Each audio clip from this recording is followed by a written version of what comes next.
mwasibye mutya mwena abagoberera channel yange letaliko following naye nga ate nze nja bassa content mwaba n'amanya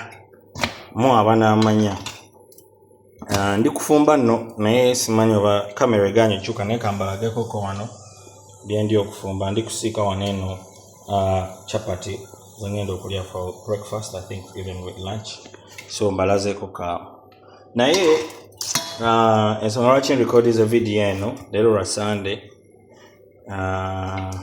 mbadde wano eno jjuke n'abagamba nina okusooka okufuna inspiration and mbadde wano eno nefuna inspiration. Of course I was also procrastinating. I was like obviously recording which nyene ngamba kan recording a video eno wadde ndi busy so kyembalira okwogerako leero in a week antijjukira nze njogera biguddewo Uganda is so eventful. There is always something to talk about. So mukulike eyo George mwabadde mukulongoosa bulungi bwansi top talina buzibu yadde naaka. Omusajja yaleese bwino n'agamba bulungi bwansi yatandikira ku Ssekabaka Tembo yaliwo eyo mu 1300s eyo, so it's not a new phenomena that people can actually do community work and clean their homes. It is actually a good thing, It unites people. Kati ngaffe Bannayuganda abaagala okukuba ne party. Nalabye Colonel Mugume yagambye after party after cleaning eriwa. Bannayuganda be baagala gwe bikole ng'ogamba nti no waliwo ne after party tugenda meeting atunywemukko olaba abantu batajja. So it is a very good thing. For me, I've always been moving around Kampala and I see a lot of trash oyanyiiza kubanga nze it doesn't sit well with me. Ate sigamba nno lugezigezi ndufunye bufunye. Feda gye twasomeranga nga kibi kikyamu okusuulasula kasasiro era zembe naye kakasasiro nkakuuma paka wenoonya nenoonya bwe bakasuula. For me that is my part, the part that I'm doing. So akusuula kasasiro mu mwala, so akusuula kasasiro mu kkubo.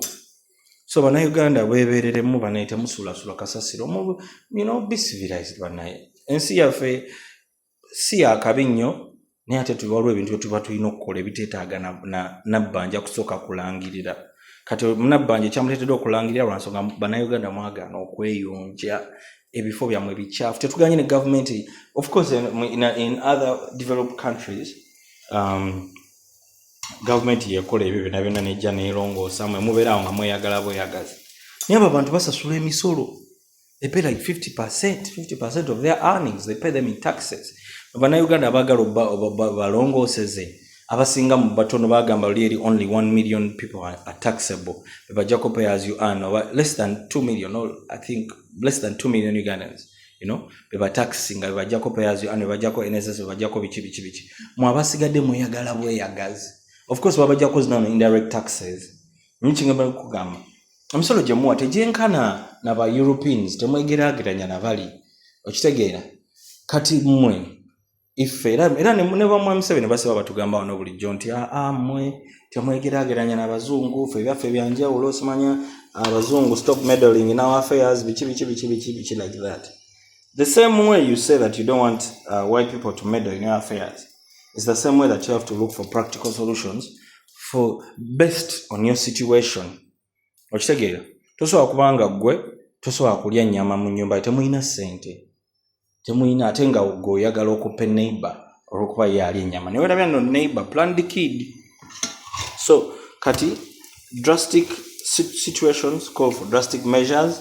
Bannayuganda mwongere okwerongoosa. Bannayuganda mulekerawo okusuula kasasiro, muyonje buli wamu buli wamu muyonjeewo.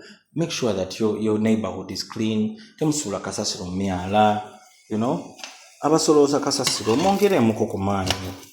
Omanyi kasasiro oyo yandibadde nga gavumenti yamusolooza naye ffe ewaffe gavumenti yaffe terina kyekola. Kasasiro bamuwa aba private individuals. Gavumenti kwegamba ye Mwami Museveni yejjako obuvunaanyizibwa ebintu byonna n'abikwasa private sector. Kati mwe abamanyi security private olina private security companies nga 15 zonna zigaadinga abantu. Okitegeera people, all those things, hospitals kwegamba. Okitegeera, I don't know if I'm making sense, but of course we've reverberated about this several times. Twako wano byogera. So point endajamayo okwogerako mukulikeeyo by the way, mukulikeeyo mu kulongoosa kikulu nnyo. Mmanyi waliwo abakikoze nga babakubyemukko ne ku mbooko, waliwo abakikoze ng'emimwa gibeesongodde giti nga bawulira ekiziiro, naye it's a good thing banaye mulongoose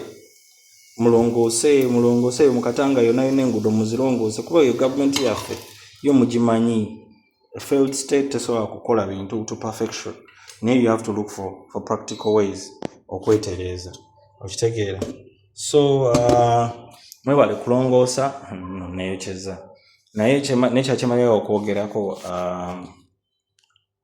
eno era week oyo omukyalo oyo bamuyita Margaret Muhanga, abasinga mumanyiko yabba ettaka lya UBC mu relative muganda wa Andrew Mwenda yaproposinze anti kati of course kati yabba ettaka lya UBC, that is her legacy. Ne bw'anaakola atya n'abaana be mulina obbajjukiza n'abazzukulu mulina obbajjukiza nti maama wamwe yabba ettaka ng'alimba nti no yali yatunze embuzi nante, because she's a smart lady by the way. Owulira engeri gy'ayogeramu, she's a really smart lady, okitegeera. So kyekirala Margaret Muhanga ya proposinze. Of course this has been everywhere, people know it has been everywhere, people have talked about this several years, but of course fe waffe ensi yaffe erimu autopilot, no one takes responsibility of such things. So Margaret Muhanga ya proposing that to move in a capital city tugitwale mu kifo ekirala, n'asitinga Pretoria ne Johannesburg oba nekibuga kyabwe ekirala ne Cape Town oba n'agamba ebibuga ebyo aba South Africa babikola ki babidevelopinga biki bwe bityo. Na one example ya Tanzania ina Dodoma, ina Dar es Salaam, ina Arusha, okitegeera, ne Kenya nyini naye ina ebifo. So it is a good thing, nothing wrong with that, and that is I support what Muhanga said. See also kyogera abantu bulijjo babyogera ebyo, naye I support, it is a good idea, but I don't know who is supposed to make the final decision. Whoever who should be at that decision agikole mangu ekyo nakyo kiveewo, kubanga we need a new city yaffe abazungu bagikola baali bagiplanningidde abantu batono. It's already bloated, the roads are bad, the buildings are bad, kati twetaaga okumoving a city. Abantu, of course, people will debate tugizeewa. We also have to be watchful of creating ghost towns, okitegeera, kuba oyinza ogamba nti tugimoving tugitwale nakasongola teri yo structure, it's flat land, it's what, so pushing people there, you can even put up structures and people don't come. Wobo oyagala okikakasa, labira ku butale bwa KCC bwe yazimba. Kino KCC yazimba obutale wandege yasimanya wa obutale bonna bwe bazimba, but people refuse to go to those markets, because obutale obubeerawo, obutale bukula naturally, kyekimu ne development ejja naturally. You don't force people to wake up and move to another place drastically like that, it is natural. So we also have to be watchful of creating ghost towns where you build structures but people refuse to move, kubanga mutwale nakasongola teri kiriyo. So for me, I was thinking they should just build upon another place that already has people, or already booming city, or already booming town, or revive Jinja. Maybe Jinja is so near Kampala, maybe you take it to another place, maybe I don't know, okay, I don't know, since but you have to be watchful of creating a ghost city that people are not going to move to, because other countries have tried to do this. There are so many of those cities here in China, ghost cities that know people, even in Egypt, I saw there's a very, very ambitious project that they started, and people deliberately refuse to go to those new places.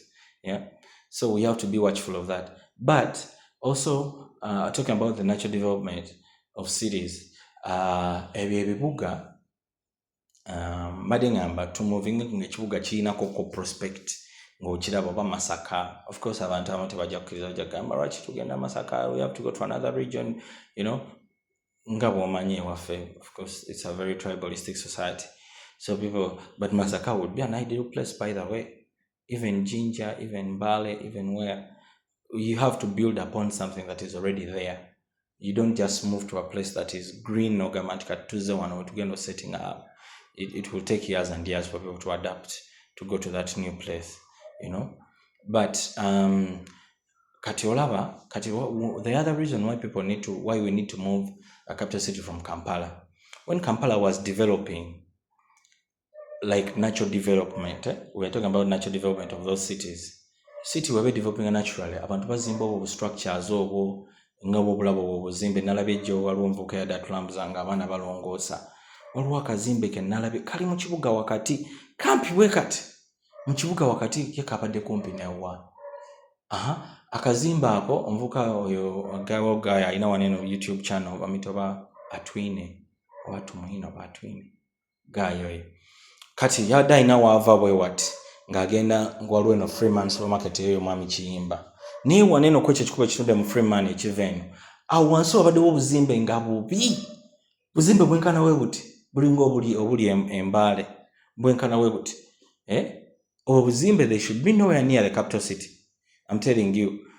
And that is exactly what I'm talking about. That olwokubanga nti nekibuga kyakula bwe kityo, there's a time when those buildings nga bwe buliko okitegeera kuba kyakula naturally. But now people have progressed, because when people build that, they don't have money. All those houses that you see in Katanga, people build those houses because it is what they could afford. Even in Kalere, even in Wakaliga, or wherever, or Lunguja, yona. People build those structures because those are the ones they could afford at that particular time. But now people have some money. Now they can build sensible structures, So what do? Tell those people to move to another city and put a law that now in this new place, we want storied buildings. 3-story buildings should be the minimum. You understand?